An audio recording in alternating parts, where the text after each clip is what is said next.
Hi மின்மினி பூச்சி, happy Christmas. இன்றைக்கி என்னென்னா எங்கள் அண்ணி கோலம் போட்டிருந்தாங்க, எனக்கு சென்ட் பண்ணியிருந்தாங்க. அவங்களுக்கு ஒரு லைக்கை போட்டுட்டு இன்றைக்கி டேவை ஆரம்பிக்கலாமா? இன்றைக்கி என்னென்னா காலையிலேயே என் கணவர் கேக் சர்ப்ரைஸ் பண்ணார். என்னன்னு பார்த்தா இன்றைக்கி கிறிஸ்மஸாம், உனக்கு இன்றைக்கி கேக் வாங்கியிருக்கேன் அப்படின்னு சொல்லிட்டு சர்ப்ரைஸாக கொடுத்தாங்க. சரின்னு சொல்லிட்டு அவங்களே எனக்கு கட் பண்ணியும் ஊட்டி விட்டாங்க. பார்த்தீங்களா எப்படி கட் பண்ணுறாருன்னு?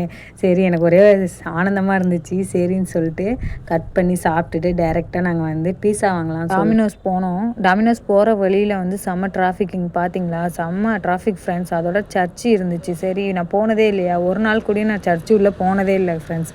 சரி, என்ன தான் இருக்கும் அப்படின்னு சொல்லிட்டு போய் பார்க்கலான்னு சொல்லிட்டு போனேன். செம்மையாக டெக்கரேஷன் பண்ணி வச்சுருந்தாங்க. இது எல்லாமே ஒரிஜினல் பூ தான். பாருங்கள் ஃப்ரெண்ட்ஸ் எவ்வளோ அழகாக இருக்குன்னு. சரின்னு சொல்லிட்டு உள்ளே போனால் அவ்வளோ அழகாக இருந்துச்சு. அவ்வளோ நீட் அண்ட் க்ளீனாக இருந்துச்சு. பாருங்களேன், பார்த்தீங்களா எவ்வளோ நீட் அண்ட் க்ளீனாக. பைபிள்லாம் படிக்கலாம், ப்ரேயர் பண்ணலாம் அப்படின்னு சொன்னாங்க.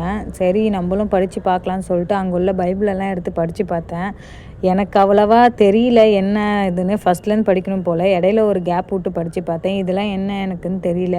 ஆனால் வந்து இயேசுநாதர் பிறந்த இடம் அப்படின்னு சொல்லி டெக்கரேட் பண்ணி வச்சுருக்காங்க. அழகாக இருந்துச்சு. சரின்னு இவங்க மாதான்னு நினைக்கிறேன். பீட்சா ரெடி ஆகிட்டுன்னு கால் பண்ணாங்க. சரின்னு சொல்லிட்டு பீட்சா பிக்கப் பண்ணிவிட்டு அங்கேருந்து நாங்கள் எஸ்எஸ் போகணும்னு சொல்லிட்டு கடகடன்னு இந்த இதெல்லாம் முடிச்சுட்டு அங்கே டைரெக்டாக போய் எஸ்எஸ்க்கும் போயிட்டு எஸ்எஸ் பிரியாணியும் வாங்கிட்டு நாங்கள் வீட்டுக்கு வந்துட்டோம். வீட்டுக்கு வந்துட்டு இந்த பீட்சாவை எடுத்து சாப்பிட காட்டியும் செம்ம டெம்ப்டிங்க. இவர் தான் எங்கள் நண்பர்.